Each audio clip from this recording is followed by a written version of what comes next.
Artis Aura Kasih merencanakan untuk mengajak liburan putri sematawayangnya hasil dari pernikahannya dengan Erick Amaral, Arabella W. Amaral.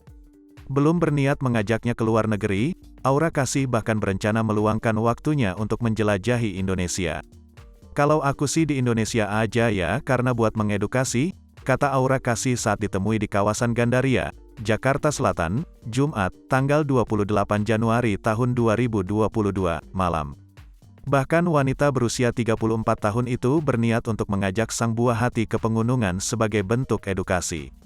Selain dirinya yang menyukai alam terbuka, pengennya ke gunung gitu, climbing jadi ngenalin dia alam, ucap Aura Kasih. "Iya biar ngajarin dia aja, satu buat olahraga ya bagus buat anak fresh air, udara segar, juga, abis itu ngajarin dia buat mengenal tumbuhan hewan, lebih mengedukasi aja sih," sambungnya.